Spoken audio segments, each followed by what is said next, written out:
Custo de vida, emprego e desemprego, cesta básica, tarifas públicas, salário mínimo. Agora, na Brasil Atual, a análise do DIEESE. Nós vamos fazer contato agora com o supervisor do escritório do DIEESE em São Paulo, Vitor Pagani. Bom dia, Vitor.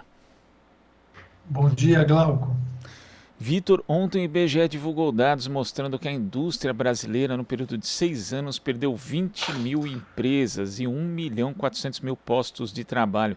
Com isso, as indústrias que ainda se mantêm ativas reduziram de porte e passaram a remunerar menos os empregados. A gente sabe que esse fenômeno da desindustrialização ele é um pouco mais antigo do que isso, mas os dados mostram que vem havendo aí um agravamento desse problema que já afeta bastante a economia brasileira, Vitor. Exato, Glauco.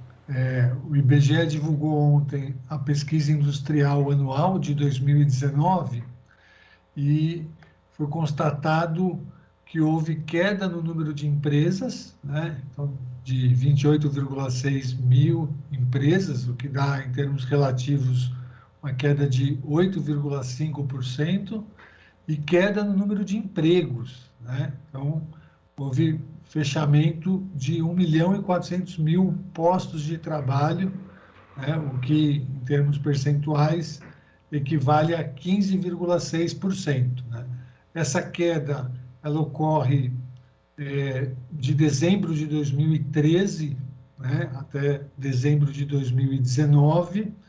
Então, nós vimos que naquele período da década de 2000, né, até 2013, quando a gente atingiu o ápice ali, né, em termos de número de empresas e de empregos, desde então há uma queda constante, né, que vem se sucedendo ano após ano, né? Então é muito preocupante. A gente sabe que o problema da desindustrialização ele é um problema estrutural, né? Mas nesses últimos anos ele tem se agravado, né? Aí o estudo, a pesquisa indica também, né, que houve queda de remuneração dos trabalhadores, né? Então isso é muito grave, porque a gente sabe que a indústria é um dos setores com empregos de melhor qualidade, né? Que são empregos mais estáveis, que exigem maior qualificação e, portanto, pagam melhor, né? Mas a gente vê que mesmo na indústria houve queda da remuneração dos trabalhadores, né? Só para você ter uma dimensão do dado, né? Em 2010, o salário médio na indústria era de 3,4 salários mínimos. Em 2019, isso caiu para 3,4 salários mínimos, caiu para 3,2 salários mínimos, né? Um outro aspecto interessante, Glauco, que é destacado nos resultados da pesquisa, é que, em que pese a região sudeste, né, continuar concentrando a maior parte do setor industrial, né, então tem 57,7% das indústrias, né, do valor gerado pela indústria de transformação está na região sudeste, houve uma queda nessa participação, né? Então, a região sudeste está se desindustrializando de forma mais rápida do que o restante do país, né?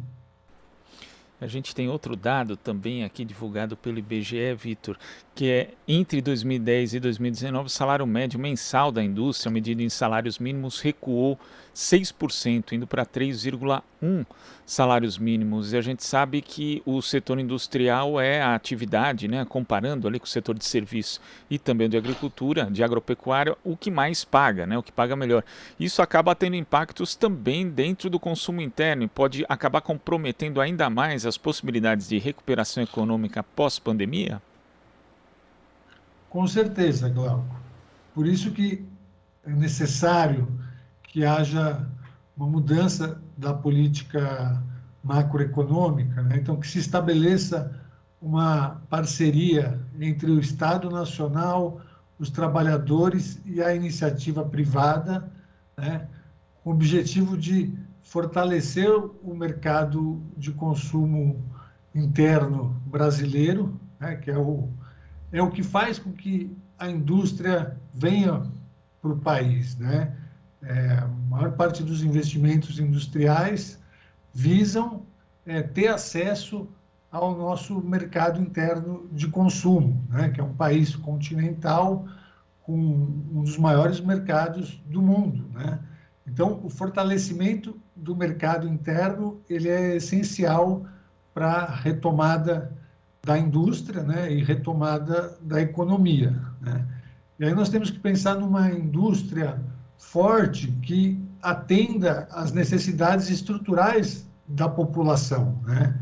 Então, nós temos que ter uma indústria que dê conta de resolver os problemas urbanos, né? Seja do transporte coletivo, do déficit habitacional, uma indústria que compõe ali o complexo econômico industrial da saúde, para que forneça todos os insumos, os equipamentos, os medicamentos necessários, né, para o atendimento da população, né? E isso, a gente sabe, não é com uma política neoliberal, né, com Estado mínimo, que vai ser alcançado, né? Então, é necessário fortalecer o mercado interno de consumo, valorizar a geração de emprego de qualidade, com remuneração digna, né?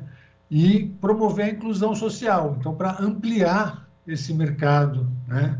Porque a gente observa aqui nos dados da pesquisa do IBGE, um dos setores que tem aumentado a sua participação é o da indústria de produtos alimentícios, né?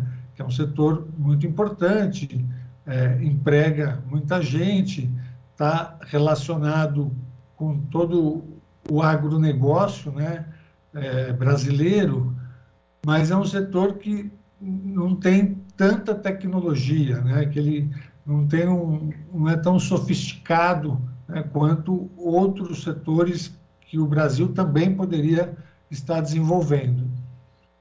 Esse é um ponto importante também, Vitor, porque os dados do IBGE mostram que o setor industrial, de uma forma geral, ele está ficando, usando as suas palavras, menos sofisticado, né?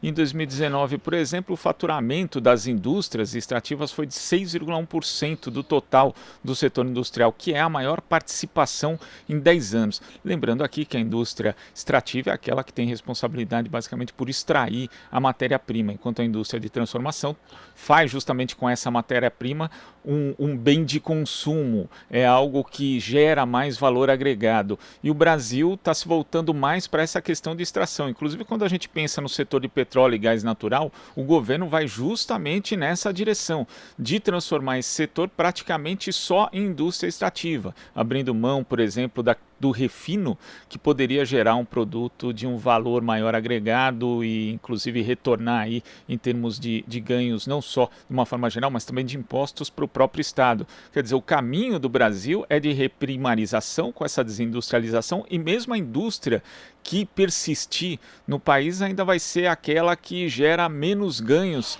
para o Brasil de uma forma geral, Vitor? Exatamente, Glauco, né? Então, a gente vê falta de investimento em pesquisa, em inovação, não se investe em engenharia, em desenvolvimento tecnológico, e a gente observa a exploração do pré-sal, né, que poderia ser uma oportunidade de alavancar os demais setores, né, da cadeia produtiva, né, da indústria de transformação. Isso, desde 2016, houve uma reversão da política, né, e isso deixou de ser feito, né? Então, a gente tem uma concentração só na atividade extrativista, né, e isso não tem possibilitado que desenvolva, né, os outros setores, né, que poderiam, da cadeia de fornecimento, né, da extração do petróleo do pré-sal, né? Então, a gente tem um processo aí de... A indústria está ficando cada vez menos sofisticada e agregando menos valor para o conjunto da economia, né? Vitor, muito obrigado pela sua participação aqui no Jornal Brasil Atual e até a próxima. Obrigado, Glauco.